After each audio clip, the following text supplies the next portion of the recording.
Welcome back to the Midwest.motogirl podcast. I'm your host, Sydney, better known to my race friends as Squid, which will make a lot more sense as we get into today's podcast, so just hold that thought for a second. I have talked a ton about track riding and racing lately, but I know there's so many of you out there that street ride, and since I'm between race weekends and track days right now, I figured this would be a perfect opportunity to talk about some street riding safety, aka how to not be a squid. So let's start with what's a squid, or what does it mean to be a squid? So squid is kind of a stereotypical term that some motorcyclists use to describe other motorcyclists who don't take safety very seriously on the street. For example, maybe they ride recklessly on the streets, maybe they ride with no gear, maybe it's a combination of both, or some other behavior that other motorcyclists seem to think is unsafe.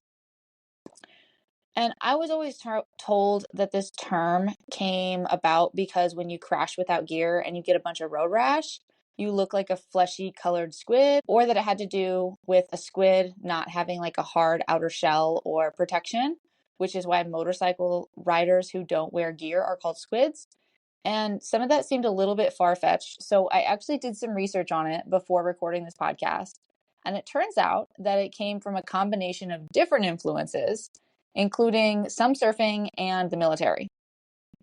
In the surfing world, it was used to describe amateur surfers who struggled to control their boards, leading to a squirrely and unstable surfing ride. So squirrel-like behavior from surfing was later applied to motorcyclists who rode similarly or were reckless. And in the military, squid is often a nickname for sailors. Some speculate that the name association may have come from the idea of young or inexperienced sailors buying motorcycles with little to no riding experience and engaging in risky behavior. So now that we've done the definition of a squid, and I've given you the history of a squid, you might be wondering why all my motorcycle friends call me Squid. And that's pretty easy because I used to be the textbook definition of a squid. So the track day organization that I ride with and have been riding with for years, called Track Addicts, all the instructors always give everybody nicknames. And so after I had been coming to the track for a while, I didn't really have a nickname. And one of the instructors had always wanted to call somebody named Sydney Squidney. And at the time, I was a street squid. So he started calling me Squidney, and it stuck. And then pretty soon, a bunch of people were calling me Squidney, which quickly got shortened just to Squid. And so now it's kind of a fun nickname, and I enjoy it. Even though I'm no longer a squid, I figured who better to talk about not being a squid than Squid herself. So here we are.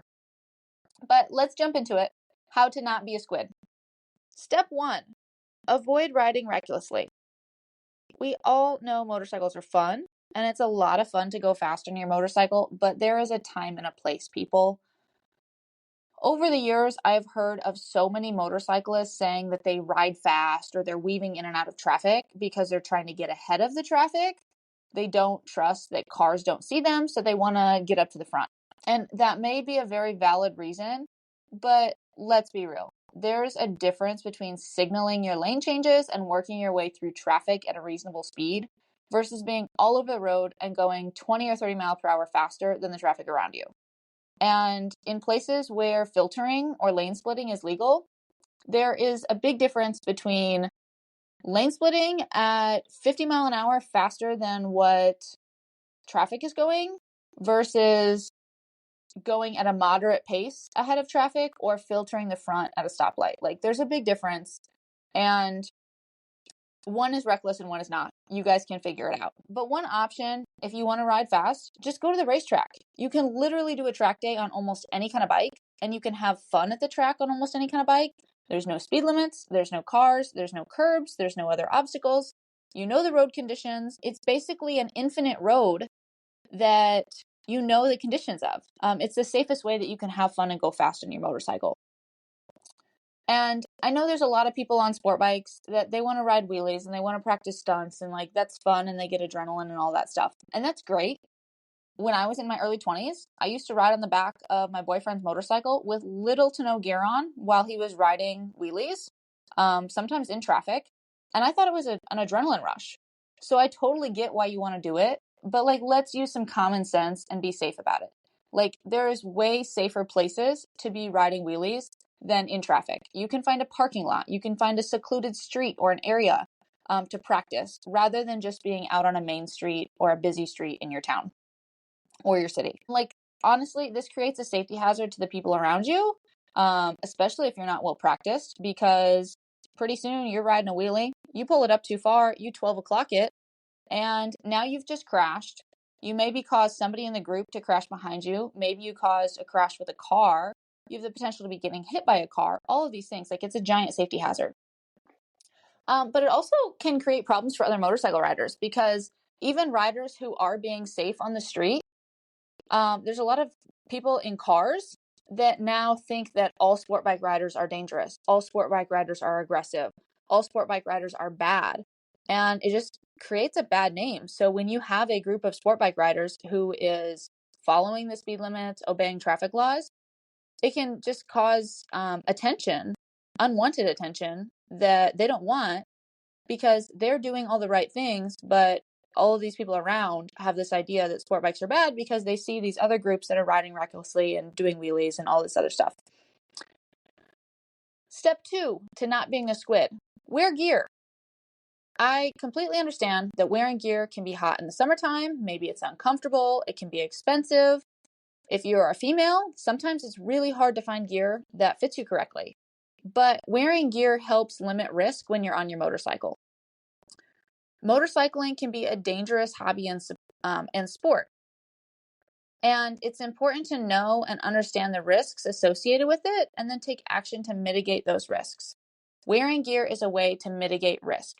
So when I'm at the racetrack, we talk about risk versus reward a lot while we're riding. And you have to make a conscious decision if the risk of what you're doing or what you're about to do is what is worth the reward of what you're going to get from doing that. So for example, we're at the racetrack and it's raining. So we have to decide, is the risk of riding in the rain and potentially crashing on the track worth that little bit of track time or those few laps that you're going to get? Or in the case of not wearing gear, is the risk of not wearing gear worth the reward of staying cooler in the summertime? Is it worth the reward of looking cool in some photos? Is it worth the risk of crashing and not having gear? That's something you have to decide for yourself. But for me, it's a hard no these days. And I will be the first person to tell you that I used to be a squid. I already have told you that. When I was growing up, I used to ride on the back of the bike with my dad. His rule was always that you had to wear long blue jeans, closed-toed shoes, and a helmet if you were going to ride with him. And he didn't make me wear gloves or a jacket. He left that up to me because he was confident that he could get us home safely without an incident or an accident. And so I would only wear gear outside of long pants and closed-toed shoes and my helmet is if I thought that I was going to get cold. I didn't wear a jacket unless we were going to be riding at night and I thought I was going to get cold. The same thing with gloves. Sometimes, even if it was cold out, I didn't wear gloves. And when I started riding my own bike, I followed suit with that. I didn't think twice about crashing when I went out for a ride. I always just assumed if I'm careful, I'll be fine. My friends that I rode with, they didn't wear full gear, especially in the summertime because it was hot out. And if you're in town, which we were, and you're stopping at stoplights, like, yeah, it gets hot. And I only started wearing gloves when I was riding on the street because my hands would get sweaty in the summertime, and then I would have trouble holding on to the clutch or the brake lever at a stoplight, and then I crashed. My outlook on gear changed a whole lot. And after I crashed, when I was talking about it with my friends, they brought up a statement where they said, it's not about if you crash, it's when you crash. And I was like, no, that's not true. Like, that's not true. And they were like, no, like it is true. It's not about if you crash, it's about when you crash. And that goes back to what I was talking about with risk versus reward. There is inherent risk with riding a motorcycle. It's a very good possibility that you could crash when you're riding your motorcycle. Maybe you're doing everything right, but you have a squirrel that runs out in front of you. Maybe you hit some gravel on the road. Like, all of those things, there's lots of things outside of your control that can cause a crash. And when I crashed, my outlook on gear changed a lot. I was riding in Arkansas with my dad on unfamiliar highways. And I made a ton of rookie mistakes that I didn't realize that I was making, and that's what caused my crash. So it was completely in my control, but that day it was like a cool fall day and I didn't want to get cold. So I had put all my gear on. I had on a full face helmet. I had on gloves. I had on a textile riding jacket that had some light armor in it. And when I crashed, I low sided and went sliding like face down on the ground. But my helmet, like the chin of my full face helmet, hit the pavement and it did its job. It absorbed the impact and it forced my head backwards. And when that happened, it basically kept my face up off the ground. However, if I had not had a full face helmet on, that would have been my chin and my face sliding across the concrete. My face would not look like it does today had I not had that helmet on. I had a textile riding jacket on, like I said, but my textile riding jacket was not very long. It stopped like right around my waist. So there wasn't a whole lot of like overlap with the top of my pants and the bottom of my jacket. And so when I was sliding, it got like kind of scrunched up or like rode up. And so I got some road rash on my belly where my skin was exposed. And after that crash, it made me think like, I should consider getting a different jacket that is a little bit longer so that if I crash again and it gets scrunched up, it's long enough that my skin's not exposed. I did have gloves on, but I had like these really cheap mesh riding gloves. They had a leather palm, but the tops of them were all mesh. And when I crashed and I was sliding, my hand slid across the ground and I ripped through that mesh so fast. Like my hand was a little bit cut and scratched up and it healed just fine. But it really had me thinking about like, I don't ever want to wear mesh gloves again. I've seen a lot of people crash at the track and they get up and walk away with 0 injuries, even when they went down at high speeds, even when they high side. But we all have to have full gear on. That's part of a requirement of riding at the track. And you really don't think about how much gear can save you until you don't have it. And personally, that's something that I don't ever want to experience. I have no desire to ever wear mesh gloves again because I saw them fail. I saw my hand get all scraped up and be hurting for a few days. And I don't want to experience that. And there's also so many advances in motorcycle gear that it almost to me seems silly to not wear it. They make airbag vests. When I am at the racetrack, I wear an airbag vest under my race suit, and that same airbag vest, I put underneath my textile riding jacket when I'm street riding. And basically that airbag vest has accelerometers in the control board, and so it senses sudden changes in your speed and then it deploys this airbag. And so the best way that someone has described how the airbag vest works is that when it goes off, yeah, you feel like an impact from the airbag deploying, but it's like wrapping yourself in a pillow before you're crashing or while you're crashing. And I've seen so many people crash in an airbag vest or an airbag suit, and they get up and walk away completely injury-free or just very minor injuries, which is just crazy. You crash at 60 miles an hour and you get up and walk away for it, no injuries, and then you can get on your backup bike and go back out on the track. Because the airbag, it saved you. It kept you safe. You didn't have any broken bones. You didn't have broken collarbones. You're not in a bunch of pain, like whatever it may be. And like even gloves and like pants and just riding gear in general, it has improved so much over the last handful of years. Like riding gloves, leather riding gloves, like they're reinforced at the seams and at the palms to try and prevent them from ripping when you're sliding across the concrete. They sew together your ring finger and your pinky finger. So you still have like separate slots for those fingers to go into, but they're attached on the outside so that your finger, like or your pinky finger, can't get like caught and get bent backwards and break. I mean, obviously you could still break it, like it's possible, but they have done some of these things to prevent that. And like motorcycle pants, you can get Kevlar lined leggings to ride in. I know that most women find leggings a lot more comfortable than blue jeans or like other textile pants. And motorcycle gear companies have recognized that. And so you can go and buy motorcycle specific leggings. They're Kevlar lined and they're built to protect you in the event of a crash, but they're still comfortable to wear. And I could go on and on about the benefits of motorcycle gear and some of the other improvements that they've made over the years, but I think you guys get the drift here. Like wearing your gear minimizes risk. Gear is safer. Anyways, I've beat that dead horse. So step 3 to not being a squid, stop the rev bombing. Like, come on, guys. And if you're not familiar with rev bombing, this is where people will pull in their clutch or put their bike in neutral, and then they just rev the daylights out of the throttle. Most of the time, they're like bouncing it off the rev limiter. And we all love the sound of our motorcycle. But frankly, rev bombing is just annoying. Like, just don't do it. It's annoying and it does not make you look cool. I know everybody enjoys revving their motorcycle. Everybody enjoys the sound of their motorcycle, but there is a big difference just between like revving your bike up and straight up rev bombing. And it doesn't make you look cool and it's annoying. So please just don't do it. When I see people that are rev bombing, the first thing through my head is like, wow, that guy is a D-bag. Wow, that's a squid. I don't want to ride near that person. So anyways, don't rev bomb. Step 4 to not being a squid. Go and get additional riding instruction.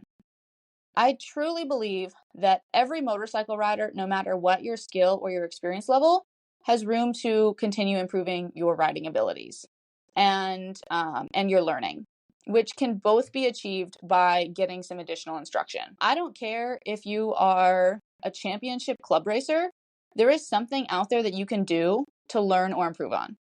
I don't care if you are a championship Moto America racer. There is still something out there that you can do to continue learning or improve your skills. One of the Ken Hill podcast episodes that I listened to was, he was talking about being at a track day and or a race school, and Nikki Hayden, the MotoGP racer, was there.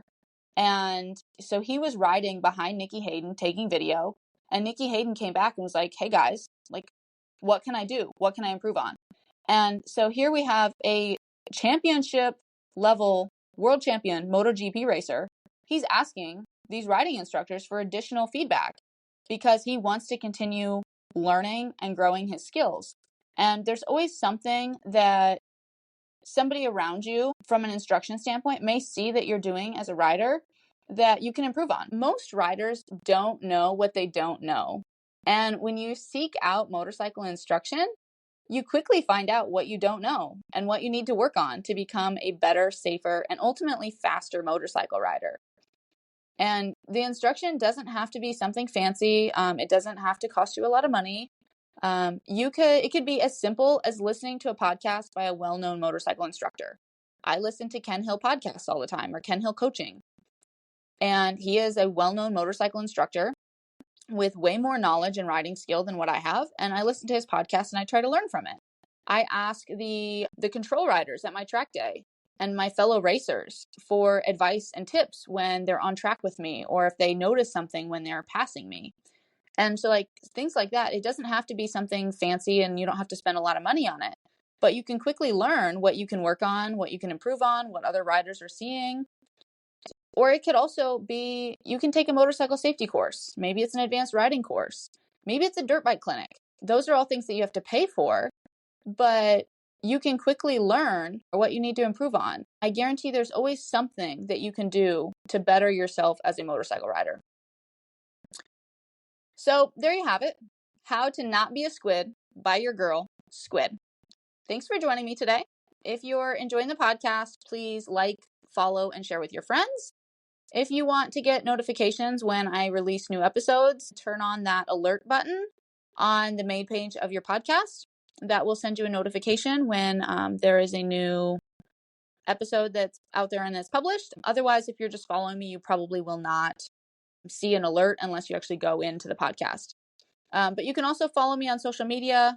You'll find me on Instagram at midwest.motogirl, just like the name of the podcast.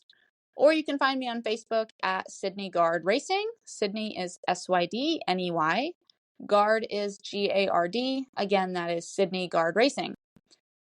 I will also be doing a Q&A podcast episode coming up soon. So please compile those questions and send them my way. You can either send me a private message on social media, or you can just leave those questions as a comment on the podcast. And I'll compile all those, and shortly we'll have a Q&A podcast episode. So I'm pretty excited about that. But again, thanks for joining me, and we will catch you next time.